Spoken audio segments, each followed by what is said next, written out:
What is up, guys and gals? Welcome to episode number 172 of the Nonsense Review. That's right, you can listen to us on the Cessna 172 Skyhawk. Huh, I don't even know what that is. It's a plane. Well, okay, I assumed it was something like that. It's a light aircraft, which I want to ask you a question, Rick. How dumb of a name is Skyhawk? I mean, that's just like saying water fish. That's what I'm saying. Though. Like, what other objective could you put onto it? You could put Landhawk. That sounds lame. Yeah. Seahawk. That's actually kind of cool. And we know a character called Seahawk. But you know. Yeah, Seahawk. I am. Land pig. It's a good thing these guys weren't in charge of naming Pokemon. Firemander. Jesus. Grassosaur. I'd fucking use a Grassosaur. Oh, yeah. Like, I'm annoyed. I'm annoyed that all the ones that I've just, suggested are things that we would actually just use, like Grassosaur and, Wettl. But yes, as always, I'm your host, Devon, and joining me equally as always is Rick. Hello, everybody. Now, those of you familiar with this show know we like to talk about our weeks and such before we jump in, but it's the very last episode of June, so we have to do another final spotlight on the rainbow, as it were. Rick, today we've got basically free space. Who are you shining a light on? I'm picking someone who is not actually on the rainbow, but is a icon. I'm picking Dolly Parton, and if she's not one of your top very many favourite people, then you've not paid attention. She's a gay icon because she is such an accepting person. She has her good old charity for bringing books to children, and just generally is an absolute bastion of, if you don't like the way you look, put some money into it. Like, not to be rude here, Rick, but I'm not going to deny the fact that Dolly Parton is the closest thing we have to a living saint, but you've really missed the brief of the point of this. Yeah, this one was a free space, that it doesn't fall into the categories of other things on Pick of the Rainbow so far. So, yeah, she's the reason that I picked it. Free space it's still meant to be someone who's in the LGBT community, not just any old fucker. Okay, but here's the deal. She's in the community in the fact that she's an absolute icon for the community, even though she isn't on the rainbow. Yeah, but the point is spotlight on the rainbow. Like, you could do what you want, dude. I'm just saying, I feel like you knew I was going to be picky on this because you just kept talking without pausing for a breath, specifically because you didn't want me to jump in. Okay, well, it seems like you're unhappy with Dolly Parton, but okay. Who's going to be your free... Rick, I'm not even sugarcoating it. I've straight up said Dolly Parton is a saint, but she shouldn't be on this list. Okay. So, who's going to be your pick for today? I picked Claire Balding. Yeah. She's a bit of a toff, but whatever, I can look past that. She's, for those of you who don't know, she's basically a sporting broadcaster. She started out mostly with, basically horse racing, which is something I wouldn't say near and dear to my heart, but something I watched a lot of when I was younger. And, she hasn't got that many controversies to her name. I think the biggest one is she took the piss out of a jockey's teeth once. But I think everyone pretty much accepted her excuse of she was pointing it out because a lot of jockeys have fucked up teeth because they've been kicked by a horse at one time or another. Turns out this chap just had fucked up teeth. Yeah.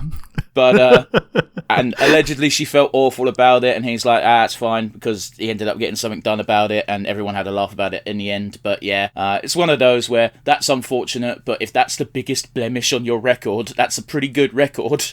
Yeah, absolutely. It's also really easy. Okay, it was really easy for me to forget that she was on the rainbow because I know her most from being a cancer survivor. I didn't even realise she'd had cancer, to be honest. Yeah, that was, it's probably 15 years ago now, but yeah. Damn, good for her.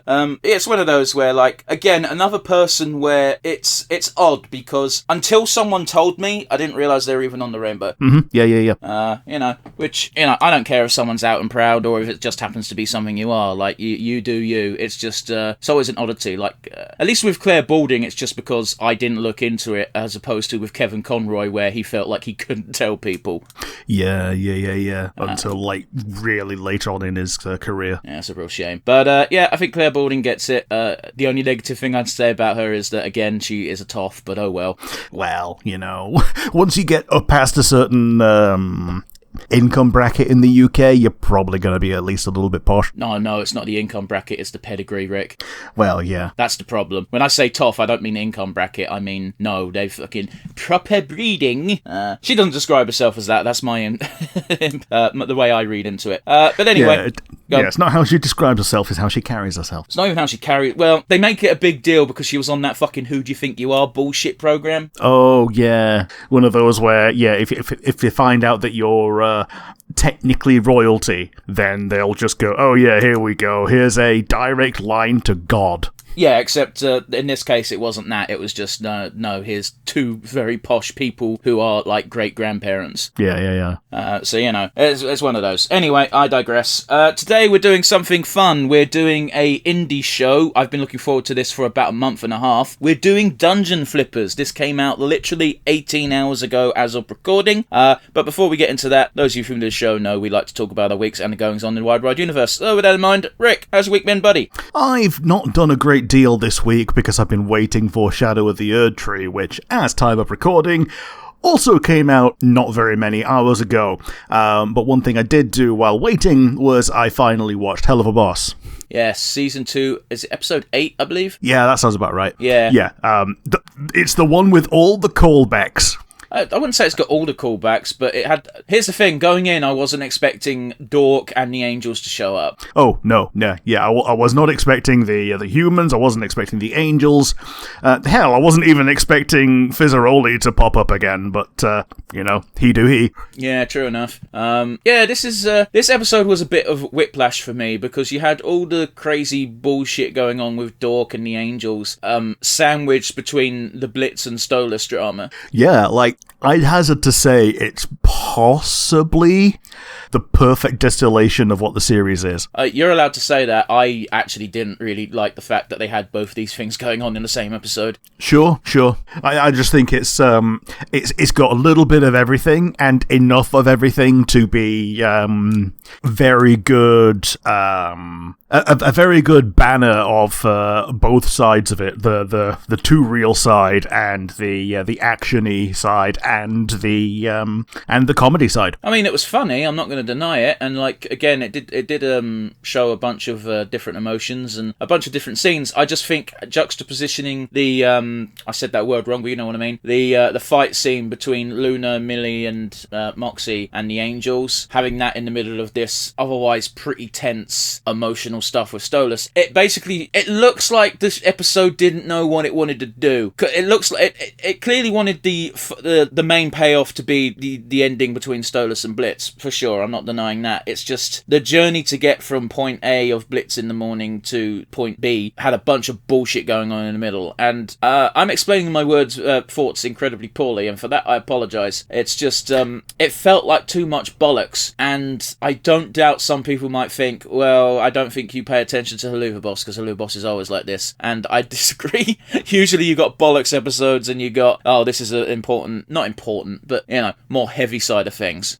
Yeah, but I think what they did here is they broke up it being just mono heavy with having fun all the way around. I mean, fair enough, man. Like I'm like I said, I'm not slagging it off. I'm just saying it felt like a roller coaster and not in a good way. I mean, yeah, like fair enough. Like the ending was very definite, the end of the roller coaster, and just like a roller coaster, you know how certain things are going to go, but you're still along for the ride. I mean, like I said, all this negativity I'm spouting, I still enjoyed the episode. Don't get me wrong. I just feel like it was so weird having the Dork/Angel stuff in the same episode as the big breakup, as it were. Yeah. Man, and I just talk about the breakup. They did a really good job of making neither side seem like the bad guy in this situation. I mean, I agree a bit more with Stolas, but I can totally understand why Blitz acted the way he did, because we have the benefit of seeing the behind-the-scenes stuff leading up to it. Yeah, we saw the behind-the-scenes. We can think of different ways to word things that would put a point across better, but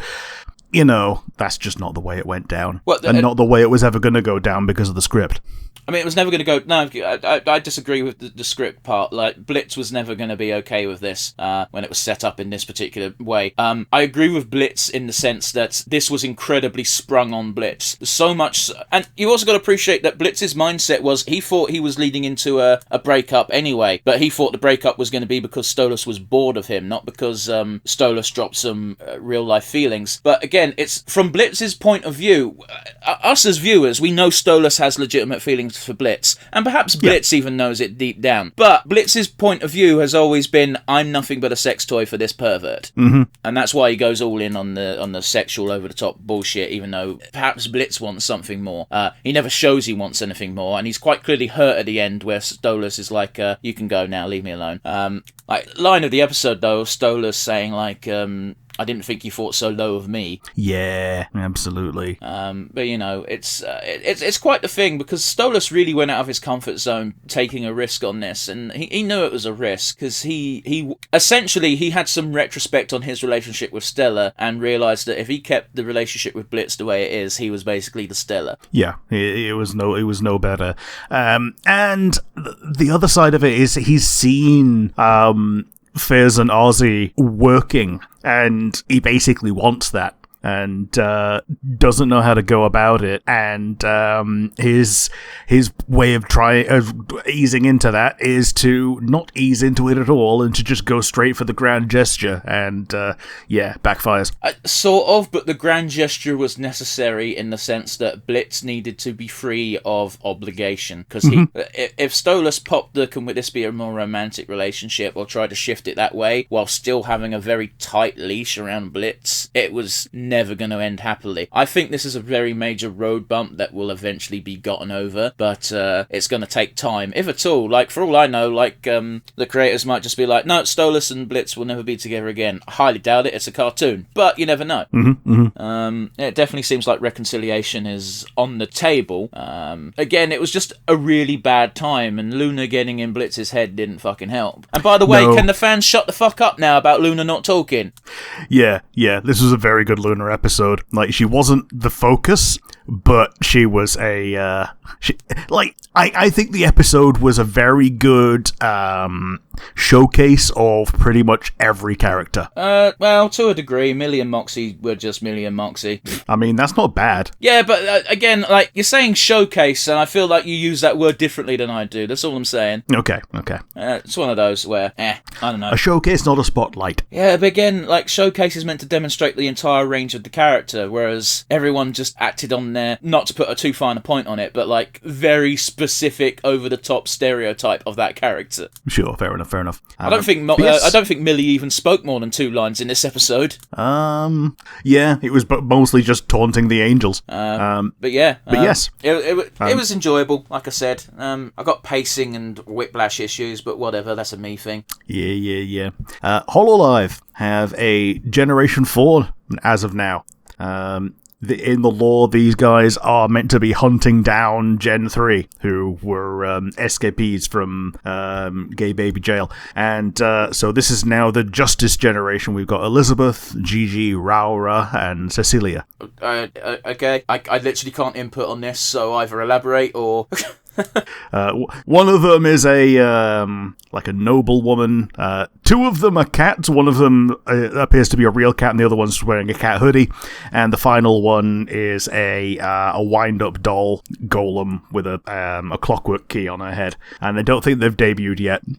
They've had their initial ability to use Twitter. So hang on, they've all put out their initial tweets. Are these English, are they, or...? Yeah, this is Holo-EN. Okay. I'm really disappointed with what you said their designs were, because I was just hoping you were going to say fucking Power Rangers. Nah, they've, I think the only, combined designs is the Bow Bows, the twins. Okay. Which are also, like, well, I guess they're more dog-like or fox-like, but, like, yeah, cats. They're the dogs. Yeah. Yeah. Dogs and cats are the same thing. Especially when it comes to, like, anime girl designs. Speaking of that, actually, I mentioned a couple of weeks ago, didn't I, that we're finally getting Unupara. What's Unupara? Oh, is it fucking Nekopara but dogs? Yes, exactly. Okay. Yeah, it took me a second, because you were just talking about dogs basically being cats, and it clicked. Going back to VTubers for a sec, you've cursed me very very slightly with one of our friends. Oh, what's happened? Well, nothing's happened. It's just, for some reason, because I know more about VTubers than nothing, a mutual friend of ours just assumes I know everything that's going on with VTubers, and they tried to talk to me about it, and I'm like, I don't fucking know. And they're like, you like VTubers? And I'm like, not really. I know they exist. I talk to them, Rick, about them a lot, but like, I don't really watch them. And he was like, oh. And then continued with the conversation anyway, and I just had to do that thing you do when you don't know anything about the topic, and you just go, cool. Yeah. So, because I talk to you a lot, Rick, I must know everything about VTubers. Yeah. We do the football thing of, yes, that ludicrous display, yes. But the thing is, though, is I can bullshit a conversation about football.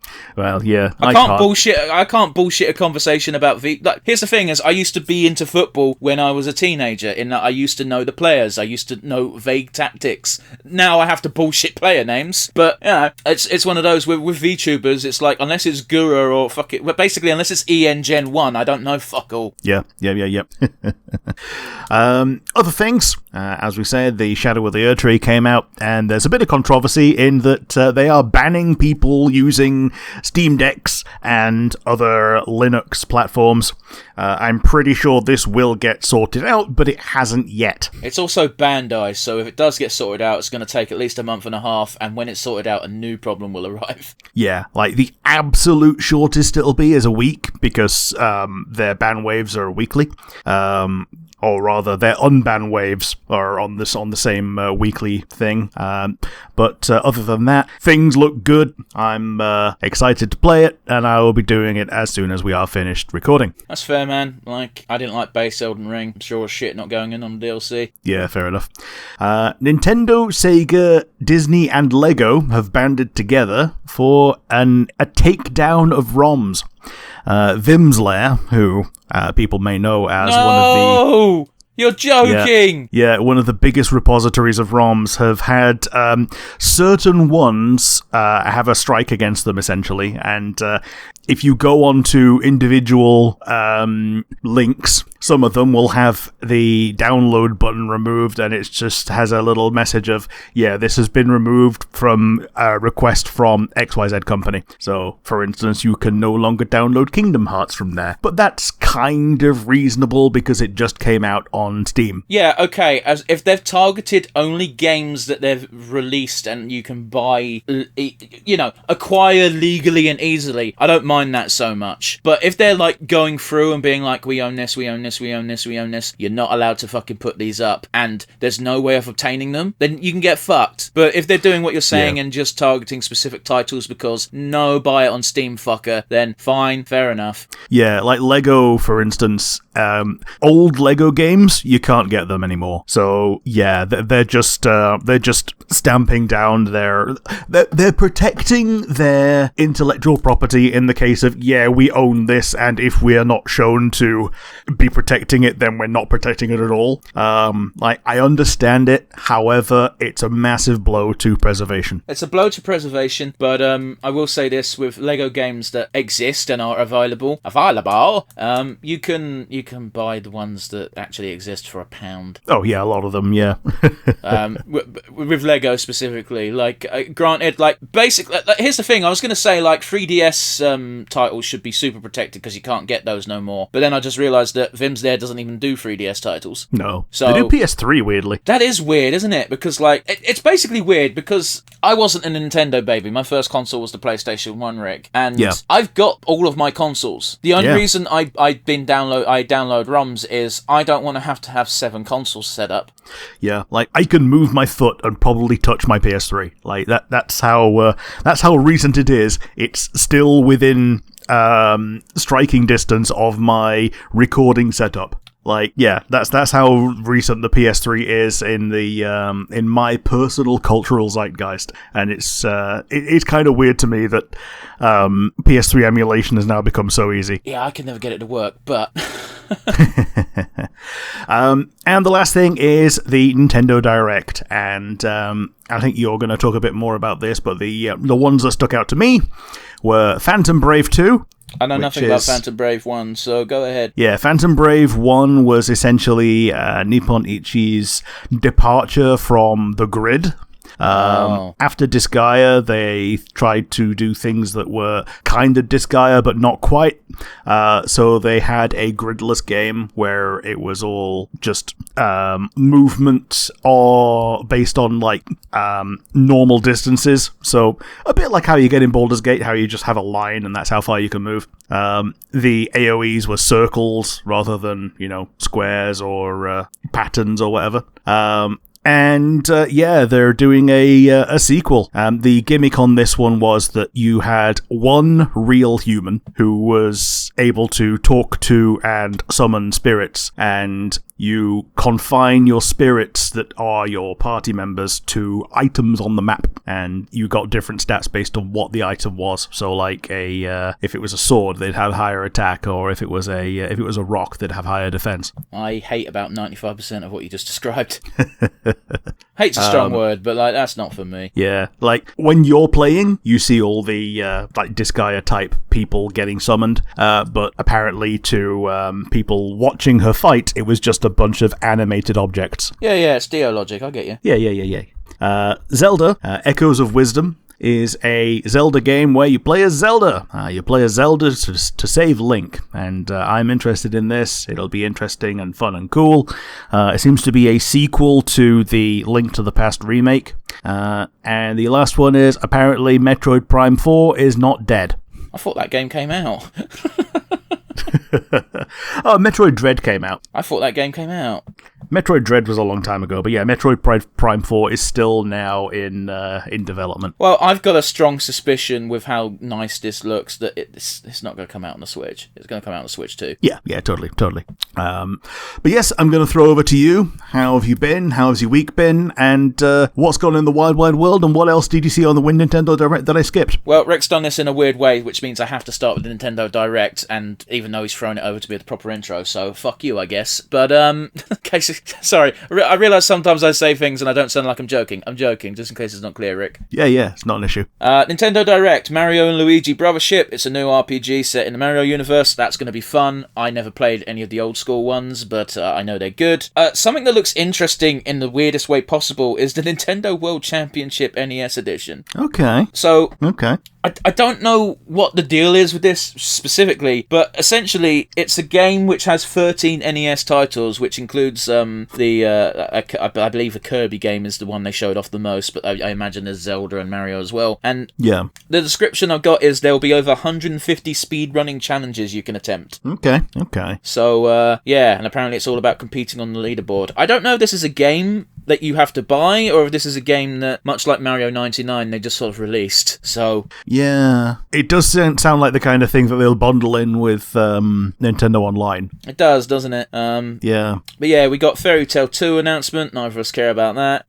Fantasian Neo Dimension. I don't even know what the fuck this is, but it's got Uematsu on the fucking team, so it can't be too bad. Okay. And Sakaguchi. So, yeah, FF9 guy. Yeah. The thing I actually cared about most from this Direct, and I don't even know if I'm going to get it, is Donkey Kong Country Returns HD. Ah, sweet. Yeah. So it's Donkey Kong Country Returns, but in HD, all the original levels of that game, and some extra levels from the 3DS version. I don't know how good this game will look, but the original Donkey Kong Country Returns is a bit jank. Playing it back now, so... Yeah. Apparently it's coming out in January, so gotta wait half a year for it. Yeah, the back half of this year. Was that the one that was on the SNES that we played? I believe so. No, because that was just Donkey Kong Country. Okay. Or was it? Fucking, I don't know. There was 5 country games and their suffixes were dumb. Yeah. I'm not going to go through the entire list. I'm just going to talk about a few other things that I cared about. The Marvel vs. Capcom Fighting Collection looks interesting. Okay.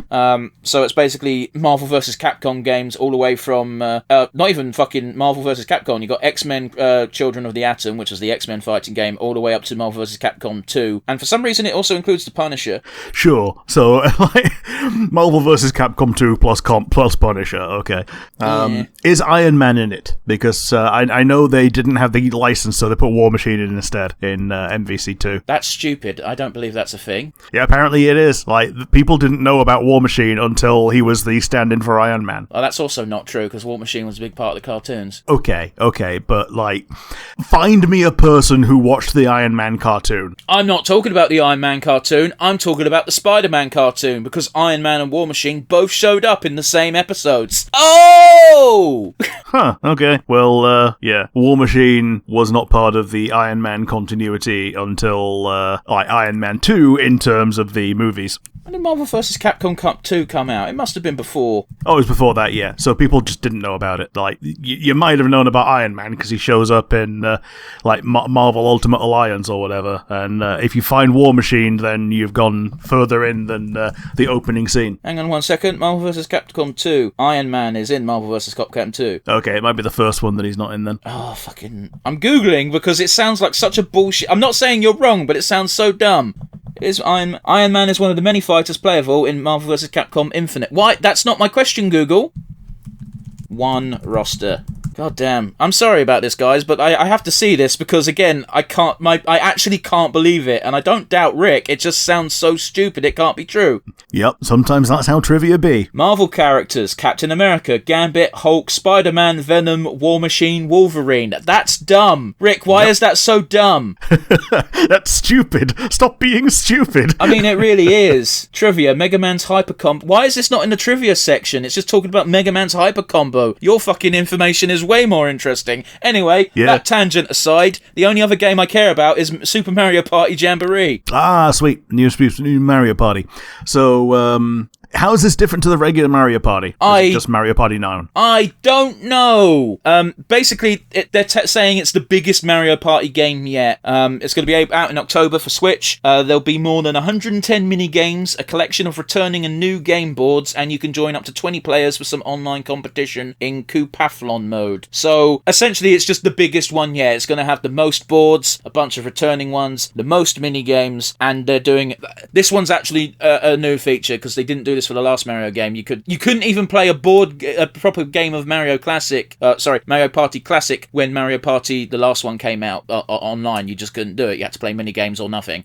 Yeah, there was no online at all. It was so mystifying that they wouldn't let you do it online. It was so stupid. I mean, they fixed it with patches, but like it was such a stupid decision. There was online, but again, you could only play a mixture of like 10 very specific mini games, and they were boring. But yeah, the 20-player Coupathlon mode, I don't know what that actually fucking means, but having 20 players playing either mini-games, well, it's going to have to be a mini-game thing. It can't possibly be an actual game of Mario Party. I don't know. I'm telling you, it has to be mini-games. There's no way it's a proper board game. For 20 people, it can't be a full game. Like, they can't even have more than 4 players on a board, Rick, because the game breaks. Yeah. But yeah, that's about all I want to talk about as far as the direct is concerned. Okay. On a personal note, I've been playing a fuck ton of Rogue Trader. Ah, yes. Apparently, they've just announced the expansion. I mean, the expansion's always been a thing, because you can buy the season pass, and it says it includes an expansion, but it's not out yet, so I was just like, I'm not buying that, and also I don't know if I like this game. Yeah, they've announced that when the expansion comes out, it'll be integrated into the regular plot rather than being like a post-game thing or something. That makes sense, because the post-game, like, they've made it very clear that there are going to be, I'm not even halfway through the game, I'm still in Chapter 2, although I'm almost definitely at the end of Chapter 2, but they've made it clear that the ending is going to be different based on whether you're more heretical, dogmatic, or iconoclast. Yeah. So, with that many variations in the ending, it would be a fucking pain in the arse to integrate in the post-game. I also know there are Necrons in the game because of an achievement, but I've not encountered yet, so I wouldn't be surprised if the DLC just includes a fuck ton more of them. Yeah, a playable Necron party member. I mean, you joke, but like the Necrons have gotten to that stage where they almost help humanity as much as Eldar do. Yeah. Like, if it's against Chaos, Necrons will help. If it's against Tyranids, Necrons will help. I mean, you've also got that one fucking Necron Lord whose name escapes me, who's so fucking senile and fucked in the head that he doesn't see humans as anything other than just very fleshy Necrons. Yeah. And whenever he captures a bunch of humans, because he captures instead of kills because he thinks they're other Necrons and need to be saved, he basically gets told to go wander around for 5 minutes, and his second in command kills them all. Yep. But yeah, it's fun. I messaged you like halfway through the week saying I think I hate space exploration, but I also love it. Yeah. I didn't understand how the making warp routes safer option meant, by which I mean I didn't do it properly. Which meant I had random encounters every 5 fucking minutes, and they all suck because they're all just RNG fucking. Here's a bunch of daemonettes. This time it's plague Nurgle demons. This time for some reason one of your tech priests went mad. Like there's variation, but it is literally just here's the same map. They always attack the same. Well, all right. There's like 4 or 5 maps which represent different parts of your ship. Sure. But it's the same 4 or 5 maps, and if you keep travelling across dangerous warpways, you will get these encounters, and none of them are particularly interesting. They're just shit you have to do. That said, I also learnt you can just arm your crew and tell them to deal with it, but then you get a depressing message saying the price was costly, but we repelled the blah blah blah, and I'm like, oh, now I feel bad. Yeah. The price was costly. Did any of the named characters die? No, of course not. Well, then it wasn't that costly. Yeah, it's a fun game. I'm continuing to enjoy it. Like I said, I'm at the tail end of Chapter 2. I'm almost certainly going to be on Chapter 3 soon enough. What was I going to say? Oh, yeah, they did this really weird thing with the time system on your save files. Right. So I recently passed the 24-hour mark, and it made me feel real bad because they don't give you an hour clock once you pass the 24-hour mark. It says you've been playing for days. You've been playing for 1 day and 5 hours, and I'm like, I've wasted a day of my life on this game. Yeah, because when something says, oh yeah, you've got a 63-hour save file, oh well, okay, I've obviously done that over multiple weeks. But when it says, oh yeah, this is a 3.5 day save file, oh okay, yeah, that puts things into a depressing amount of perspective. It does, and you even added a day just for good measure. Yeah. But yeah, last but not least, the one bit of news I've got is, hey Rick, this post. Oh? So Twitter/X did this very fun thing where Elon Musk didn't like the fact that people could see what things he liked, so he's hidden likes for the entire website. What the So you can no longer tell what other people have liked, so people have started doing this thing where whenever they like a post, they just comment, yeah, with an exclamation point. Oh, Jesus fucking Christ. Alright, the problem with that is that it's driving up engagement, which is exactly what he wants as well. Well, it actually fucks with the algorithm, so I've been told, because they don't really... They think it's getting more engagement than it is. Oh, yeah. Because it's getting a bunch of comments as opposed to a bunch of likes, because likes are now meaningless. Yeah. Yeah, because the ratio was a thing. If something got more comments than likes, then that was a ratio. I don't fucking know. I don't pay attention to statistics on Twitter. Oh, that's normally a case of if you got more comments than likes, then it was normally people were telling you that you were wrong and not liking the post. Sure. Like I said, I don't pay attention to Twitter. I just use it to fucking... I have to interact more with Twitter nowadays just because I have to post on it 5 times a week flogging the podcast. Yeah, true. But yeah, the main reason why Elon Musk also wanted to hide likes is because he wants to like a bunch of white fucking supremacy bullshit without people knowing. I mean... Okay, but on the other hand, if he's hiding the likes, then what's the point of doing so? Well, because you still got the heart. What it means is people can't see what you've liked by looking at your profile. Yeah, fair enough. It's stupid. It's all ridiculous and redundant and dumb, which you can pretty much just say that as anything Elon Musk has ever fucking done, but whatever. Enough bitching about the billionaire no one likes, or one of them. Rick, what are we doing today? Yeah, we're doing Dungeon Flippers. It's available on the YouTube. I found it very easily just by searching Dungeon Flippers. 3, 2, 1, and go. Okay, it's Dungeon Flippers, the pilot, the Ace of Wands. Yes. There's already some fun fan art of this show with who I assume is the main character trying to sell Mordor to Sauron. Mm-hmm. That was it. That was the conversation. That's the joke. Yeah, fair enough. So this is the Ace of Wands, is it? Yes. If you're watching on YouTube, you should be able to see the title on the bottom there. Yeah. Wow, this is very fluidly animated for a fucking indie project. It is, yeah.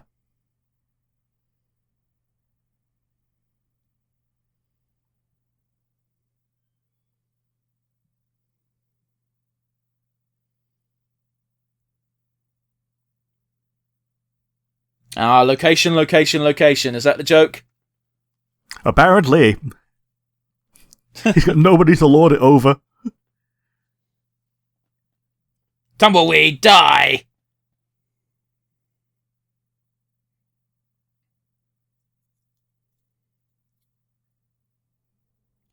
Akashic, that's a D&D as fuck Akashic term, isn't records. Well, the Akashic record is like the record of everything that's ever happened. Oh, okay.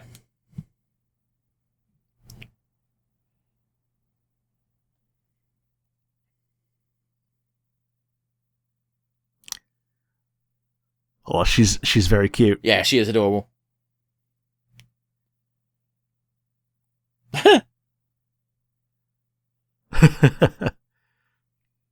Oh my So days, his name is Mr. Latinus. Sorry, she scampers like a little adorable puppy when she moves. Did you see that on all fours? Yeah. Yeah, Mr. Latinus, because he's a gelatinous Yeah, cube. gelatinous, yeah.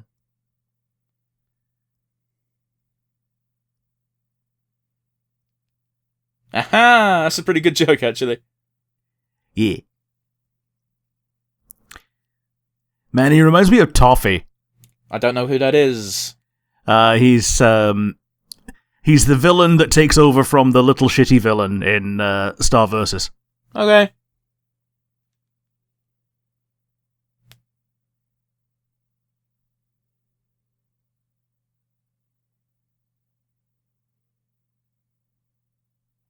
Oh, no. So she's like a manticore or something with that poison tail. Or is it just a straight up chimera? Yeah.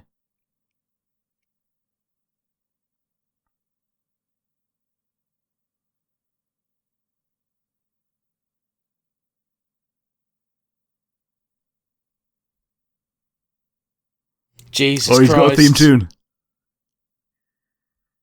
This motherfucker casts his prestidigitation like a pro.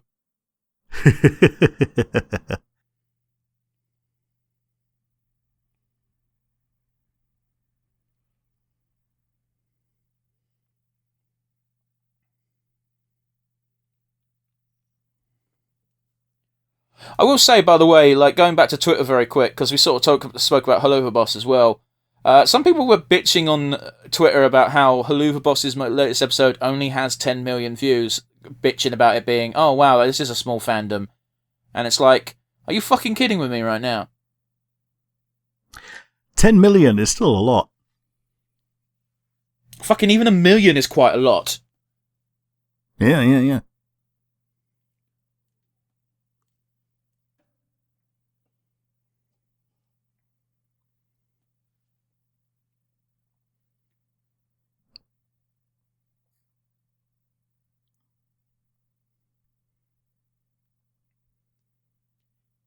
Must suck wanting to be close to people while being a hermit. Mm-hmm.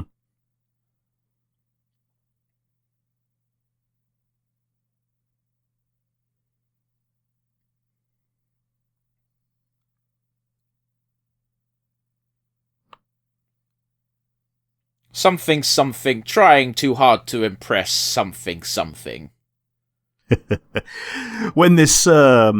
When you mentioned this to me, all I could remember was the Dragon Goes House Hunting anime, which was also kind of fun. Well, fair enough.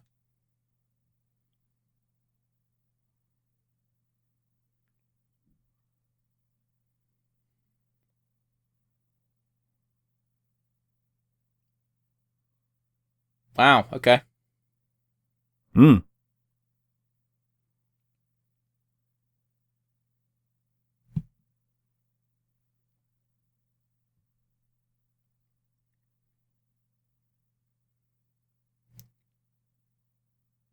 That is pretty neat.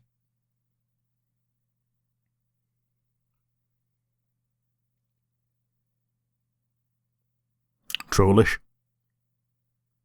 But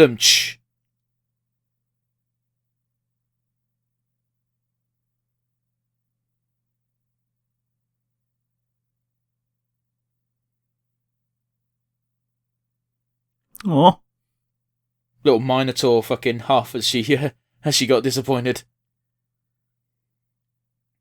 Skeleton warriors!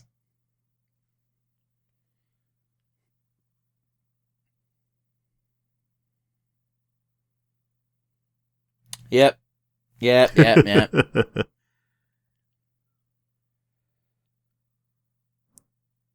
This seems like exactly what he wants. Yeah, I can't wait to see what bullshit he comes up with to not buy it.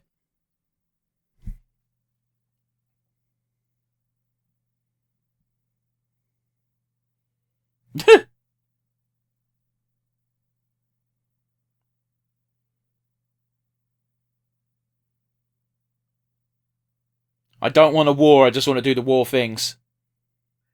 Yeah, I just want to do the war things without having, opponents.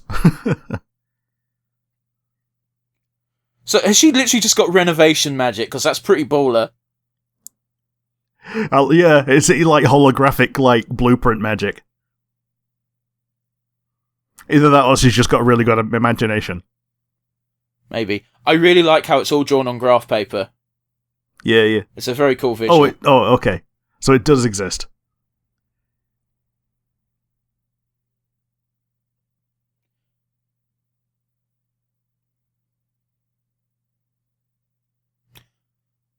So it was a bit unclear because I was listening to you while also listening to the show, but it seems as if only people with renovation music can see and use the renovation bullshit.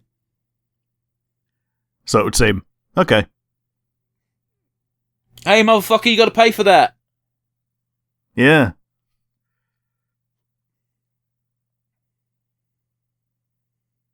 Oh yeah, that's a deal breaker. Oh, yes. Oh, I love a bit of slapstick. Good job. Classic. Oh, I already live here, bitch.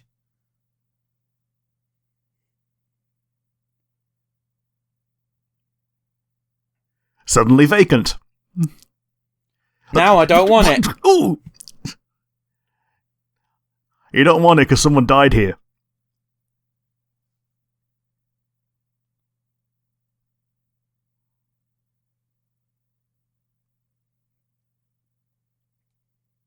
Hey, there's a manicore.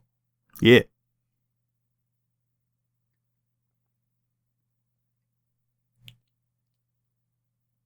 I love how her name's Molly, but in the subtitles it's spelled as in Morley. Yeah.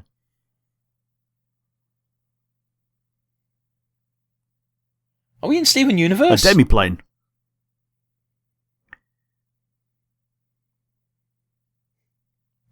I absolutely adore they have tablet phones that are just stone tablets used to etch runes on. Yeah, and you do the the pattern to unlock it. It's such a good idea. Oh, I love it.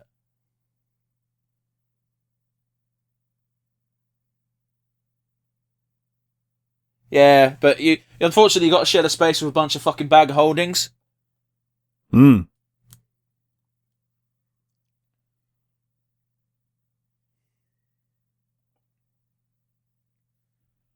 I would hate to live there.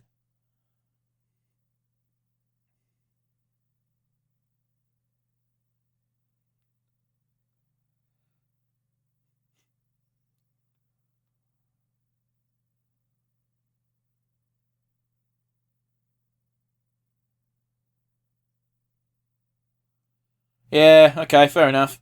Oh wow, she's got ambition, isn't she? Yeah, she does.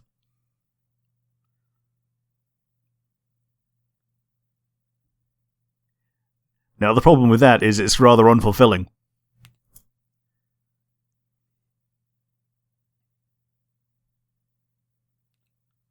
But it does require creativity.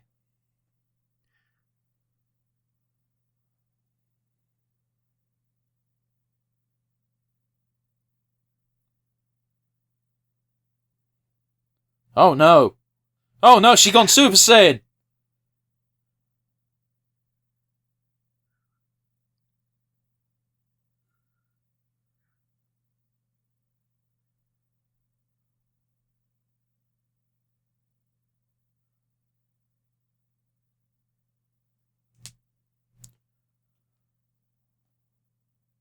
I love how Cleveland is trying to cool her down and coax her back, but to no avail. Yeah, 'cause she has a massive point here.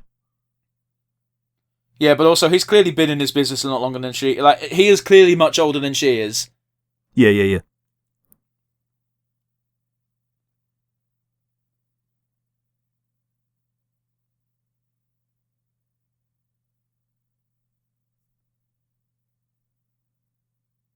Oh, is he going to poof out of existence? Oh, no. Oh no, Oh, there we are. Yep, The Void claimed him. he got himself swallowed by the Void.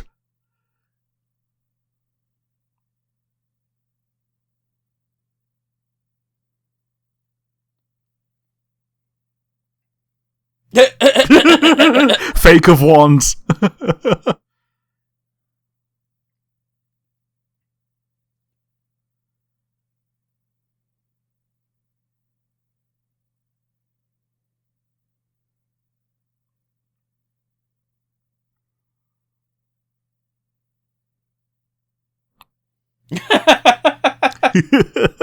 Oh, I love that. Yeah, rub the centaur belly.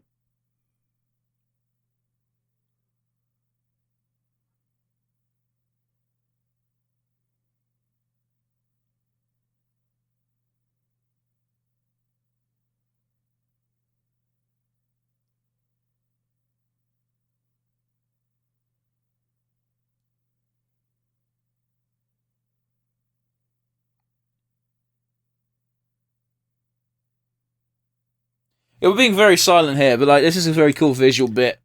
It is. It's really nice how it's just getting assembled from flashbacks. I love how it also shows how both think very differently just via visual means. Yeah.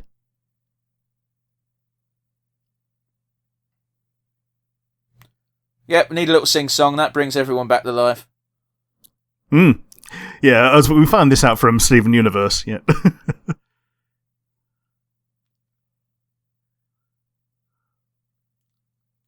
Oh, fuck me. That was a really smooth transition. It was. So I really wish I could do more fancy poetic language, but sometimes it's just like, wow, that's technically impressive.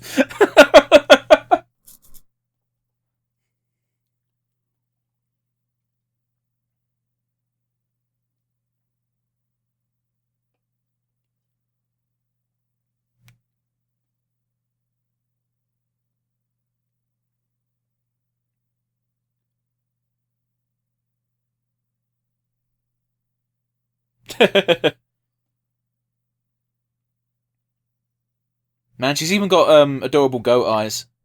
Yeah, I was about going to say that. Yeah, the sideways goat pupils.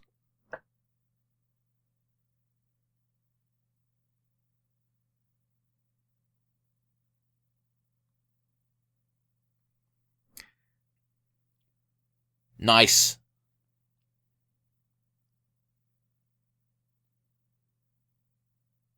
Go round up the team. The team didn't fucking help. Fuck them. Yeah, they have more team members. Gonna start building that fantasy dungeon.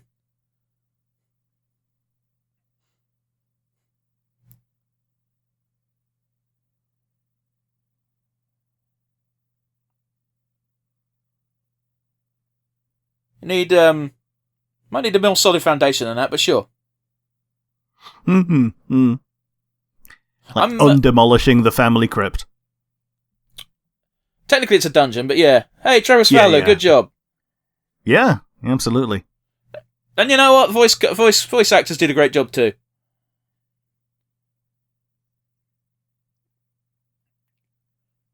This is I love this style of end credits, by the way. Fucking having little tableaus while the credits go past. Yeah, like some of it's concept art for that episode. Yeah, quite often. I think the biggest show that's done it in recent memory was probably like The Mandalorian. Yeah, but like Mando in particular. But I think they've done it for a lot of the live action Star Wars stuff. Have they? But it was very obvious with Mando because like you'd get to see like key key scenes rendered as like really well done concept art. Yeah. They were like basically watercolors. Oh yeah. Like each individual one would have been like pride of place on a wall. Yeah. So much so that they sold that as a calendar. They just straight up went, here's 12 of our favourite watercolours, and I want that plush. Yeah, you can get a Morley plush. Manticore Crossing. I think I said Manticore King. Well, Manticore Xing. No, that's a different thing, because that's what you call tweeting now. Pet Xing. But yeah, that was the first episode of Dungeon Flippers, the Ace of Wands. Rick, what did you think? It was incredibly charming. I'm clicking subscribe right now. Yeah, fair dues. Yeah, I'm looking forward to more. And just, yeah, I love this style. I like the characters, and it'll be interesting to see what they do next, really. I don't know if the team have done anything else other than this, so... I don't believe so. Yeah, I mean, not on this channel, definitely. But yes, how about you? What do you think? It was fun. Like, I remember the day I saw the tweet about this, like, I feel like it was a month ago. It was on Indie Animation Week, which feels like over a month ago. And I mean, we could probably actually find it if we just fucking scroll up in our Discord history, where I just instantly copied and pasted the name and put it in our thing and said, Rick, we've got to watch this when it comes out. Yeah, totally. And I gotta be honest with you, it did not disappoint. Yeah, totally. Like, I think the only thing people might complain about is the length, but honestly, I think it was perfect. Yeah, they did everything they wanted to, or it seemed like they did everything they set out to do. I don't think it felt too short or too long. Like, it was obviously a little bit longer than an 11-minuter and a bit shorter than a 22-minuter. Wow, what a nothing statement. Yeah, but like those two particular numbers are exactly what you look for in a Cartoon Network length. Yeah, I suppose. I'm just saying, like, that was a long-winded way of saying, yeah, it was good length.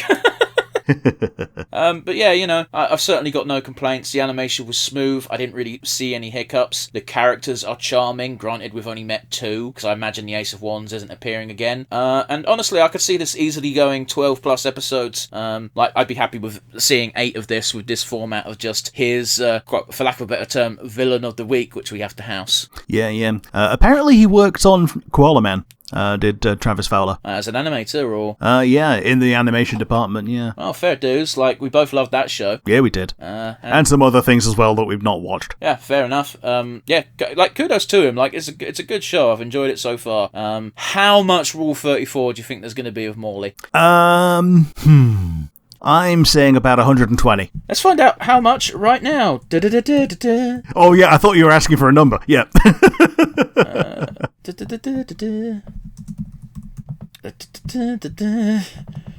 Filling for time as I type in Dungeon Flippers. Yeah. I'm thinking about 120 so far. Yeah, none. More in future.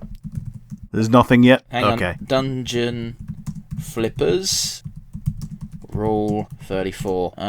No, you see, if you type that into Rule 34, you get Dungeons of Aether or Flippers. Okay. But I predict that this character is probably going to get a lot of adult artwork featuring her. Yeah, she's got an incredibly cute design, but there is, let's just say there's room for lewd.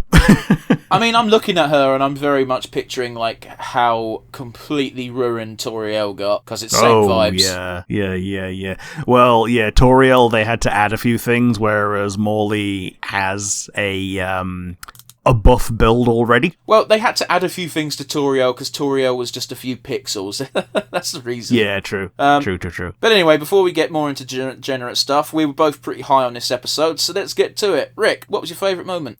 I think it was when Morley was showing what could be in that one particular place, and like all the little things that she was imagining came up in graph paper. And yeah, it turns out that really is something that she can just temporarily make as an illusion. I mean, yeah, again, that visual was so good. Like, it's a little detail, it being made of graph paper, or having a graph paper sort of layer put over it, but it's so good. It just makes so much sense. Yeah, and it's so cute. Like, it's such a cute visual, and she didn't break her stride and her characterization of the eternally sunny the sunny spin that you always have to put on as a real estate agent. Yeah, and it just worked so well. But yeah, how about you? Do you have a favorite moment? It was the exact same moment for the exact same reasons. Like it was just a highlight of the show. Yeah. So it's going to be a difficult one this week, but do you have a weakest link? Kind of no. Like, maybe the fact that the Ace of Wands is probably gonna not show up again. Like, he was very definitely a one-and-done kind of character, and if he does show up again, then it's gonna feel forced. It's a really weird one where, like, yes, I would like to see the character again, but also his arc is done because the whole point is different villain each week. I get you, but I could totally see, like, the final episode being, like, Morley is in super dire straits and, like, all the warriors show up. Yeah. Okay. But yeah, how about you? Do you have a weakest link? My weakest link is that I don't think this has been entirely funded, and that is a travesty. Yeah, fair enough. Shame. Like, well, here's the thing: is like this is the pilot, so the intention of a pilot is to get interest and more people signed up. But like you saw the list of backers, it was a very small list. So far. Yeah, obviously so far. It's a massive caveat of so far, but like, yeah, I don't know. I don't know how long it took Helluva Boss to get off the ground, but this certainly deserves the same level of treatment. But it probably won't because it doesn't swear. Yeah, they don't swear. That's the thing. Helluva Boss is one of the few that leans into being adult. I mean, it's got it on every single episode at the beginning. Yeah. This is adult. Do not watch if you are babby. Whereas this, there are adult themes. Yeah, but not really though. Like, it only had cartoon levels of violence, and that was about it. Okay, but you know what I mean? Like, the relatability is a lot better for if you are... That's not what people mean when they say adult themes, no, Rick. Okay, yeah. Okay, 100% agree. However, you know what I mean? The relatability is increased if you are of a certain additional amount of maturity. Yeah, it's aimed at a mature audience, for sure. But, like, again, yeah, like, you just chose to put the wrong words, and that's fine. I get that now. I thought you were you were saying adult themes, and you were saying this is what that means, and I'm like, it doesn't. It's fine. Miscommunication. It happens. Yeah, this probably isn't going to be the most fun show for kids, but I could see kids enjoying this. Yeah, totally. But yes. That brings us to our MVP then. Who gets it, Rick? There's only one person deserving, but go on. It's got to be Morley. Like, she captured every scene that she was in, just commanded it just by being herself and being portrayed in her standard way, as it were. So yeah, I'm giving it to Morley, and yeah, I just want more of the character. How about you? Who are you giving it to? I'm also giving it to Morley because Morley was adorable throughout. Like, she's clearly the main character. She's going to be the focal point. There wasn't a massive pool to choose from. There was only 3 characters in this episode. Although it is implied there are more members of the team, so I can't wait to see what that actually entails. Yeah. It's basically Morley and Cleveland so far, and other members as yet unnamed. Yeah, all we know is they're going to have a big old pizza party. Yeah. And, that brings us to a close, really. This show gets a big tick from us. We'll certainly be keeping our ear to the ground as far as development is concerned. And, we've got the comment section down below on YouTube. Tell us what you thought of Dungeon Flippers, what you think of this quality of our commentary, and perhaps ideas for content to watch in the future. Alternatively, we've got an email address at nonsensereviewuk@gmail.com. Yes. Join us again next week, or pretty much for the next week and a half, in fact. We're having pre-recorded episodes because Rick and I are away, but you'll still get your content every day. Yeah. Bye, everybody.